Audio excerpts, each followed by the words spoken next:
Hello दोस्तों, नमस्कार, आदाब, सत श्री अकाल सभी को। जीएस न्यूज़ में आपका हार्दिक स्वागत और अभिनंदन करता है। हम बात करेंगे एनआईए डिलीट को लेकर बड़ी अपडेट क्या है। जैसे कि आपको बता दी, आज हमारे साथ नंदन बोहरा जी का एक ऑडियो है जो कि उसमें सारी चीज़ें उन्होंने स्पष्ट किया है। बात करेंगे कि और पप्पू यादव सर जो अभी आपने देखा कल की वीडियो में, वो लाइव आके कुछ मिस्टेक की बात कर रहे थे कि एनआईए डिलीट में क्या मिस्टेक हुई जो उन्होंने एसएलपी पश्चिम बंगाल में डाली थी, तो उसको लेके भी नंदन बोहरा सर, क्योंकि अभी तक सब देखिए सबसे बड़ा केस नंदन बोहरा सर के द्वारा शुरू हुआ था। बार बार विद्यार्थी कह रहे थे नंदन बोहरा सर कहाँ चले गए। तो आज हमारे साथ नंदन बोहरा जी रहेंगे, उनका क्या कहना है, उनका ऑडियो है। ऑडियो के साथ अगर आप पूरा वीडियो देखेंगे और तो सारी चीज़ें आपको अपलोड सुनते हैं तो आपको सारी चीज़ें बिल्कुल क्लियर हो जाएंगी। चलिए अब आपको सुनाते हैं ऑडियो में उनकी क्या बातें हैं और क्या चीज़ें क्लियर रणनीति है। हेलो, प्रणाम सर। जी प्रणाम जी। कैसे हैं सर आप? बस ठीक हैं। और आप ठीक हैं? बढ़िया सर। और परिवार में सब बढ़िया है दीपक जी। ज्यादा नहीं सर, थोड़ा कुछ क्वेश्चन थे और एक लंबे समय से आपसे वार्तालाप भी नहीं हुई थी, इसलिए और ज्यादा नहीं आपका 10 मिनट का समय लूंगा। और देखा जाए तो अभी एनआईए डीएलएड के परिप्रेक्ष्य में काफी ज्यादा कंफ्यूजन है। धरातलीय स्तर पर क्या सही जानकारियां हैं? इसका मतलब आपने जो क्वेश्चन पूछने का जो मंत्र है आपके एनआईए डीएलएड के संदर्भ में ही है? बिल्कुल सर, चूंकि एक लंबा समय बीता इसलिए काफी जो व्यक्तिगत रूप से जानने वाले हैं एनआईए डीएलएड के हमारी यूपी, तो उनका भी यही कहना था कि सर नंदन बोहरा सर को एक बार लाइए, क्योंकि सर के जो है कि मुखार बिंदु तो काफी लंबा समय बीता है कि उनके जो है कि अभी कोई वीडियो में मैं बहुत लंबे समय से थोड़ा सा दूरी बनाए हुए था। मैंने कहा कई लोग उसका प्रयास हैं, वो अपने तरफ से प्रयास कर रहे हैं। योग्य व्यक्ति अगर कोई आगे आता है, कोई व्यक्ति कहता है कि मैं इसको ये कर सकता हूँ, ये करते, तो मौका मिलना चाहिए। जी सर, तो है न्यायोचित नहीं लगा, इसलिए मैं किनारा होना ही उचित समझा। इसीलिए थोड़ा सा लोगों से संवाद होगा इस संदर्भ में सोशल मीडिया के माध्यम से नहीं हो पा रहा था। बाकी तो लोगों के दूरभाष द्वारा कुशल मंगल आती रहती है, आप भी कई बार फोन करते रहते हैं, तो लोगों से ऐसे संवाद होता ही रहता है। ठीक है सर, बस ज्यादा नहीं, आपके कीमती समय में 10 मिनट का लूंगा, क्योंकि कुछ मेरे भी मन में कंफ्यूजन है। इसके साथ साथ और भी जितना 14 लाख शिक्षक परिवार है, क्योंकि हर एक जगह से कुछ और सुनने को मिलता है, कुछ और सुनने को मिलता है, इसलिए मैं चाहूंगा कि कम समय में सर आपका ज्यादा समय नहीं लूंगा। कुछ महत्वपूर्ण जो है कि एनआईए पर जो है कि जानकारी होंगी, जिससे मैं पूरी आशा करता हूँ कि आप पारदर्शी तरीके से जो है कि हम सभी के समक्ष रखें, ताकि सारा जो कंफ्यूजन है वो बिल्कुल दूर हो जाए। तो सर सबसे बड़ा यदि बात की जाए कि वर्तमान समय में जो ट्रांसफर पिटीशन डाला गया था, चूंकि उसकी जो डेट है वो जुलाई में और जो है कि लास्ट वीक में रखी गई है, तो सर उसे लेकर क्या संभावनाएं बन सकती हैं, क्योंकि एक लंबा समय उसमें भी बीत रहा है।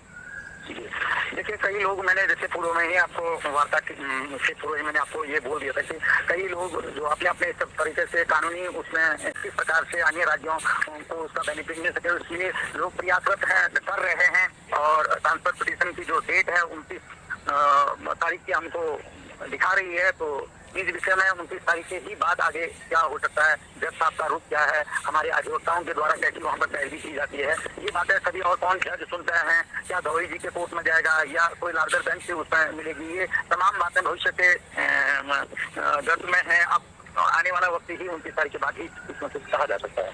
ठीक है सर। और सर आपने ये अपने जो कौशिक दास सर हैं, जो लगातार एक्टिव भी रहते हैं और समय समय पे हम सभी का महत्वपूर्ण मार्गदर्शन भी करते हैं, तो सर उनके भी केस में लगातार यही देखने को मिला है कि डेट पे डेट, तो सर इसके भी विषय में थोड़ा सा बताएं कि आगे चलकर इसकी क्या संभावनाएं बन सकती है या इसका कब तक निराकरण हो सकता है? देखिए, वो लगे हैं अच्छे मजबूती के साथ, अपने अधिवक्ताओं से संपर्क में हैं और कई जो पॉइंट है, मुद्दे हैं, उनके थोड़ा सा अन्य राज्यों से हट करके हैं। सर्विस रूल से लेकर के मैटर या उनका जो सुप्रीम कोर्ट के जजमेंट से पूर्व की स्थितियाँ, कई जो स्थितियाँ हैं अन्य राज्यों से थोड़ा पृथक है। वो प्रयास कर रहे हैं कि उसमें हम अपनी बात को जज साहब के समक्ष रखेंगे। डीडी में उनका मैटर जा चुका है और उसके बाद जो भी निर्णय होना है जल्दी ही होना है। उसके बाद वो सुप्रीम कोर्ट ही, अगर बाई चांस उन्होंने ऐसा उनको नहीं लगा, सुप्रीम कोर्ट का आदेश से बचे हुए वाली पोजीशन उनके साथ भी अगर ऐसा प्रतीत होगा, तो सुप्रीम कोर्ट में जाएंगे वो। अन्यथा कुछ ऐसे भी कानूनी उनमें रास्ते हैं जिससे कि वेस्ट बंगाल को वहीं से भी बेनिफिट मिलने की संभावना प्रतीत होती है। ठीक है सर। और यदि वर्तमान समय में देखा जाए, जिस न्यूज को लेकर, जिस अपडेट को लेकर मेरे भी मन में कंफ्यूजन है और लगभग हमारे उत्तर प्रदेश से जो हमारे व्यक्तिगत रूप से जानते हैं कि लगभग कॉल और हमारे जो है कि घर पर भी आए थे इस वेस्ट बंगाल में एक नई याचिका को लेकर, जिसमें काफी बड़ी मिस्टेक जो है कि सुनने में आ रहा है। ऑफिशियली तो अभी चीजें जो है सर सामने तो नहीं, लेकिन सुनने में यही आ रहा है कि उसमें बहुत बड़ी गलती देखने को मिली है। तो खासकर मेरा मेन उद्देश्य इसी केस के महत्वपूर्ण चर्चा को लेकर आपको कॉल करने का था। तो सर इस जो नई याचिका में क्या है, क्या संभावनाएं बन सकती है, क्या यह एनआईए डीएलएड को किसी और परेशानी में डाल सकता है या फिर उबार सकता है? तो इसके सर प्रत्येक बिंदु पर जो है कि पारदर्शी तरीके से आपके जहन में चीजें हो, तो प्लीज आप इसके संबंध में बिल्कुल क्लियरेंस दें, क्योंकि इसे लेकर सबसे बड़ा और लगातार एनआईए के जितने भी ग्रुप है सर, लगभग डेली ग्रुप बनते हैं हैं, जिनमें से 18 ग्रुप में मैं खुद व्यक्तिगत रूप में हूँ, तो उसमें भी कई चीजें अपवाद रूप में ये वो ऐसे वैसे बहुत कंफ्यूजन भरा चीजें थी। तो सर इस पर थोड़ा सा आप क्लियर करें कि क्या है, कैसे है, क्या और इसमें क्या क्या चीजें मेंशन की गई हैं। इसलिए पिछले करीब 4-5 दिन से मुझे लगातार इतने वेस्ट बंगाल से फोन आ रहे हैं। उनका एक ही प्रश्न है कि सर जो जिसमें हम लोग याची बने थे, किसी के द्वारा, बिहार के किसी के व्यक्ति के द्वारा वो रीट में डाली गई है, वो फाइल सुप्रीम कोर्ट में याचिका डाली गई है, जिसमें एक बहुत मेजर मिस्टेक, जिसमें एनआईएस की फाइल में एनआईएस के कैंडिडेट के द्वारा ये कहा जाता है कि जो एक टीईटी अध्यापक पात्रता परीक्षा दी गई थी वो इलीगल शब्दों का उल्लेख किया गया है। ऐसा मुझे कई अभ्यर्थियों के द्वारा वेस्ट बंगाल के बताया गया, जिसमें मैंने उनको यही कहा, भाई जिसके द्वारा ये किया गया आप उनसे संपर्क करिए। तो मतलब मुझे फोन आ रहा था क्योंकि वेस्ट बंगाल का मैटर अलग था और वो वहाँ के लोग लड़ रहे थे, तो वो अपने स्वयं ही उसके लिए जिम्मेदार भी थे। परंतु जब इनकी इतनी क्रियाएं बढ़ती गई, बार बार मुझे कई लोग फोन करते, मेरे पास कई फाइल वगैरह आए हैं। आगे अगर बाई चांस ये याद आ गया तो मैं फ्री होंगे तो मैं नेट वगैरह चलेगा मेरे उसमें, मैं अभी ये फोन हमारा वार्तालाप खत्म होने के बाद मैं वो फाइल और वो वीडियो जो आपको भी शेयर करूंगा। तो उसमें जब ये चीजें देखी गई कि एनआईएस का कैंडिडेट ही कह रहा है कि एनआईएस कैंडिडेट के द्वारा जो में भरा गया है वो इलीगल था, गलत था करके, तो ये समझ में आ रहा है कि ये फाइल एनआईएस के कैंडिडेट के द्वारा करा गया या किसी अन्य के द्वारा किया गया। एनआईएस कैंडिडेट है तो दूसरा है, तो ये पता चला बिहार के कोई व्यक्ति हैं उनके द्वारा किया गया। उनके द्वारा ये भी कहा जा रहा है, जब काफी प्रेशर उनके द्वारा किया गया, भाई आपने हमारे साथ ऐसा चीटिंग क्यों किया गया, आपने ऐसा धोखा क्यों दिया कि भाई विश्व फाइल में आपने ऐसा उल्लेख कर दिया। तो वो ये कह रहे हैं कि मैंने वो फाइल वगैरह तब पढ़ी जब पूरी फाइल को सुप्रीम कोर्ट में पुटअप कर दिया था, समझ रहे हैं। जो वो फाइल की ड्राफ्टिंग जो है वकील ने पूरी उसमें ड्राफ्टिंग करने के बाद सुप्रीम और हाई कोर्ट कलकत्ता में फाइल कर दी थी, पिकअप कर दी थी। उसके बाद जब उसका वहाँ का डायरी नंबर जो भी केस नंबर मिला, उसके बाद हमने उसको पढ़ा तो उसका हमको गलती नजर आई। पता नहीं गलती वकील ने की या कलर की नहीं की, तो इसका मतलब तो आप इतने गैर जिम्मेदाराना आपने हरकत की थी, आपने वो फाइल को पहले नहीं पढ़ा या वकील को आपको समझाया नहीं। तो ऐसा क्यों किया? प्रश्न ये आता है कि भाई लोगों के भविष्य का सवाल है और आप मुखिया बने हो, लोगों को आपने ये सपने दिखाए कि मैं ये करूंगा करके, तो आप फाइल को तब पढ़ रहे हैं जब फाइल हो गया, जब लोगों के संज्ञान में आया, लोगों ने आपको बताया, तो मुझे लोग बता रहे हैं। उसके बाद आप ये कह रहे हैं, मैंने जब मुझे ये पता चला मैंने वकील को कान पकड़ करके बाहर कर दिया।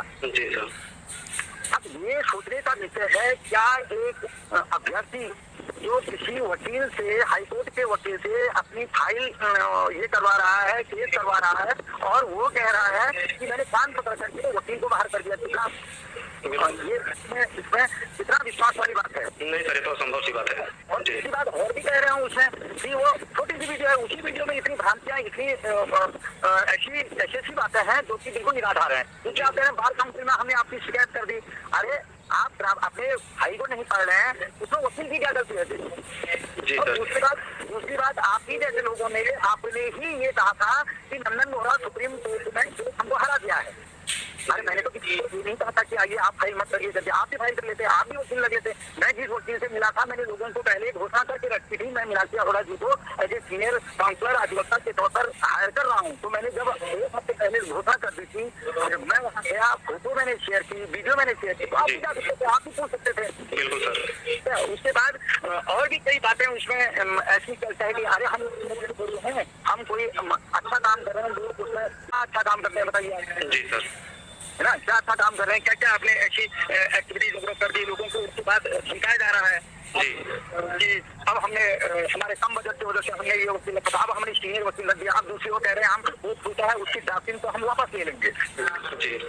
उसके बाद फिर कहा जा रहा है नहीं उसको हम उसी में कहा जा रहा है नहीं हम उसको वापस करा रहे हैं, ड्राफ्टिंग करेंगे। अरे supreme court, high court, supreme court, क्या न्यायपालिका आपकी जेब की रखी हुई है क्या? जब आपने निकाला, जब आपने जेब में रख दिया, आपने ड्राफ्टिंग कर दिया, इतना गलत बात है ना, खराब करते हुए लोग परेशान है, बेचैन है, व्यथित है, और उसके ऊपर से कहा जा रहा है कि हम आपके ऊपर केस करेंगे। इतना आसान है क्या? लोग अभी ये कह रहे हैं कि जिस उन्होंने ये कह रखा है, जिस हमने कान पकड़ करके वकील को ये करके बाहर कर दिया और ने उसको कंप्लेन कर दी, लोग कह रहे हैं कि हम इस वकील को ये वीडियो भेज रहे हैं कि आपका कान पकड़ा गया है।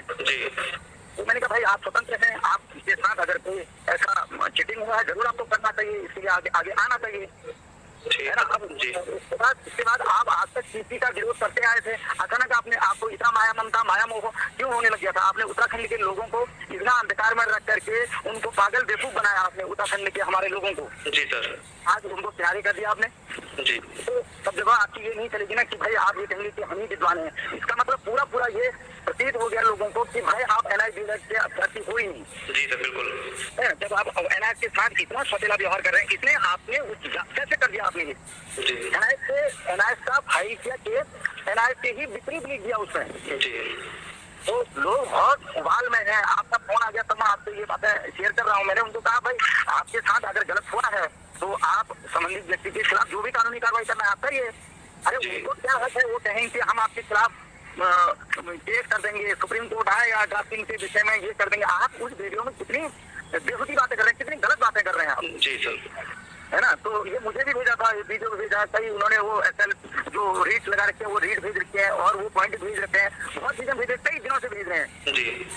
तो ये है सर। बाकी ये विषय में क्या कहें अभी मेरे तो ये समझ में नहीं आ रहा, अचानक इनको ट्रांसफर के दुश्मन के प्रति इतनी माया मोह क्यों होने लग गया करके। अच्छी बात है, आगे आइए करिए, है ना।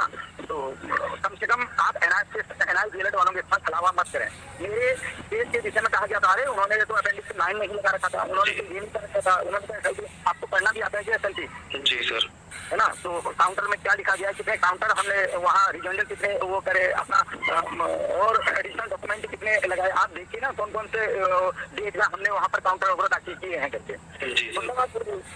तो ये चीजें हैं सर कुल मिलाकर। जी बताएं सर। तो सर इसमें जो कि इसमें जो त्रुटि हुई थी याचिका करते वक्त ये भी उसमें कहा जा रहा है कि हम उसे सुधरवा लेंगे, जो उसमें शब्द लिखे गए वो वापस करवा लेंगे। तो ऐसा क्या कोई सिस्टम होता है सर कि हम एक बार याचिका दायर कर दे फिर उसमें से अगर उसे हटवाना चाहें तो हटे? आप ये बताइए, बात मैं वही कह रहा हूँ कि उन्होंने कहा वकील को कान पकड़ करके हमने बाहर कर दिया जी। और बार काउंसिल में उनकी कंप्लेन कर दी। उसके बाद मैं उसी बात को कह रहा है, ये कोर्ट है भैया, कानून है, मतलब कानूनी प्रक्रियाओं से होकर के गुजरता। आपने कहा कि नहीं हमने ये दायर किया और ये फाइल वगैरह वो कर दी, अब हम इसको करेंगे, तो सब इतना आसान नहीं है कोई भी चीज। जी सर। कह देना लोगों को बेवकूफ बनाना आसान है, वो आपने है। जी जी। है ना। अब उनका ये है कि हम वेस्ट बंगाल के लोगों को आपस में उनका ही झगड़ा करवा देंगे। जी। अरे उनको अगर टीटी के लिए आपको उचित रास्ता लगे अच्छे से समझाइए, पारदर्शी तरीके से चाहिए। अब आज तक तो ड्राफ्टिंग आपने जो कर रखी थी वो तो न खुद पढ़ी आपने न लोगों को पढ़ने दी, वो तो लोगों के हाथ लग गई, तब जाकर पता चला उनको ऐसा है करके। आप कह रहे हैं हम व्हाट्सएप ग्रुपों में ड्राफ्टिंग करेंगे, इधर उधर भेजेंगे, आप लोगों को सब कुछ दिखाएंगे, तब जाकर के ये करेंगे। सुप्रीम कोर्ट में जब इन्होंने कहा था हम पूरे अलग अलग राज्यों को लेकर के चलेंगे, राज्य को बिहार को कोई अन्य राज्य आया था उसमें। जी। तो ये झूठी बातें, ये प्रपंच करना, ये छल कपट करना, ये बंद करना चाहिए। जी सर बिल्कुल।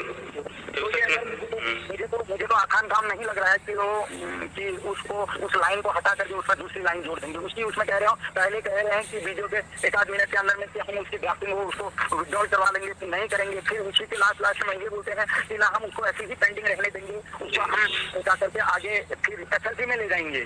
जी। तो तरह की बातें हैं, इन बातों को किस बात को कहें।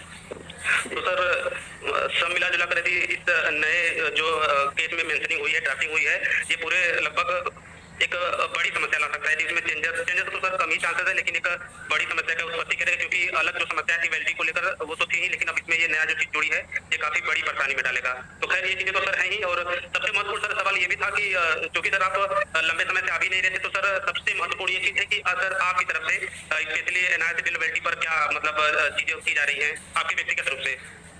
देखिए अन्य लोग लगे हैं, हम जब करेंगे वो जब आगे बढ़ जाएंगे, लोगों को दिखाने लायक हो जाएगा तो हम आएंगे सामने। अब अभी जो भी बातें हो रही हैं, जो एक्टिविटीज हो रही हैं, उनको अपने गोपनीय तरीके से करके लोगों के समझ से पूर्ण रूपेण रखने के उपरांत ही अगर रखा जाए, बोला जाए तो उचित है। और मैं थोड़ा सा अभी कुछ समय से थोड़ा सोशल मीडिया से इससे थोड़ा दूरी बनाए हुआ हूँ। नहीं सर सही है, कुछ व्यक्तिगत जानकारियां जो हर एक तक पहुंचना जरूरी नहीं होती। ठीक है। मेरा मानना है लोगों के कार्य करने के ऊपर व्यवधान अगर उत्पन्न हो मेरे उससे, तो जो उचित नहीं है लोग कर रहे हैं तो उनको पता मिलना चाहिए। जी। ठीक है, तो ऐसा जरूरी नहीं है कि हर काम को हम ही करें, हमारे अंदर ही योग्यता है, कोई अन्य व्यक्ति योग्य तो है ही नहीं। ये कहना करना ये मूर्खता भरा है और जो उचित नहीं है। उस समय भी मैंने किसी व्यक्ति से, जब सुप्रीम कोर्ट में हम अपने केस की पैरवी कर रहे थे, मैंने किसी व्यक्ति से ये नहीं कहा कि आप न तो आइए फाइल करिए न वकील से मिलिए। अरे उस समय ये बोला गया था इन्हीं महानुभाव के द्वारा कि वह इतना हल्का वकील कर दिए थे, इतना ये कर दिए, ऐसा तमाम टाइप की उलझुल बातें करी थी। मैं चुप था। ठीक है, हो सकता है कि तुम्हारे पास कोई और बड़ा ज्ञान हो अधिवक्ता को समझाने के लिए, अपना कुछ और लीगल कुछ ऐसे प्रमाण हो। उस समय आप लोगों से कलेक्शन करने के बाद घर में बैठे रहे, तभी आप आइए फाइल करके भी आप आ सकते थे। वकील अगर हमने करा था तो आप भी समझाने के लिए आ सकते थे। आज जब हम किनारे हो गए तो लोगों के द्वारा भी वही मीनाक्षी अरोड़ा को मैडम को कहा गया है, उन्हीं के द्वारा